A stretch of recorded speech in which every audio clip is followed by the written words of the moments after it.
ಅಮ್ಮ ಇದೊಂದ್ಸಲ ಟ್ರಿಪ್ಪಿಗೆ ಕಳಿಸು ಪ್ಲೀಸ್, ನನ್ನ ಫ್ರೆಂಡ್ಸ್ ಎಲ್ಲ ಹೋಗ್ತಾ ಇದ್ದಾರೆ. ಆಗಲ್ಲ ಕಣೆ, ಡ್ಯಾಡಿ ಬೇಡ ಅಂದಿದ್ದಾರೆ.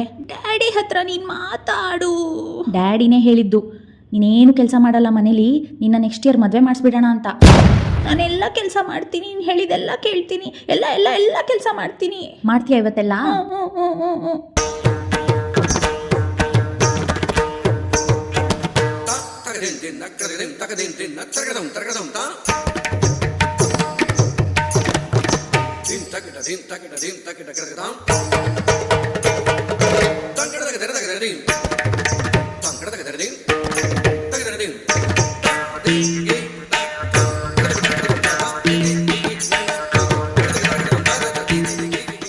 ಡ್ಯಾಡಿ ಪ್ಲೀಸ್ ಡ್ಯಾಡಿ ಟ್ರಿಪ್ಪಿಗೆ ಕಳಿಸಿ ಡ್ಯಾಡಿ, ನಾನು ಮನೆ ಕೆಲಸ ಎಲ್ಲ ಮಾಡಿದ್ದೀನಿ ಡ್ಯಾಡಿ. ನಾನ್ ನಿನ್ನೆನೆ ಓಕೆ ಹೇಳಿ ಅಮ್ಮನ ಹತ್ರ ದುಡ್ಡು ಕೊಟ್ಟಿದ್ದೀನಲ್ಲ, ನಿಮ್ಮಮ್ಮ ಚೆನ್ನಾಗಿ ಟೋಪಿ ಹಾಕಿದಾಳ್ ಬಿಡು ನಿಂಗೆ.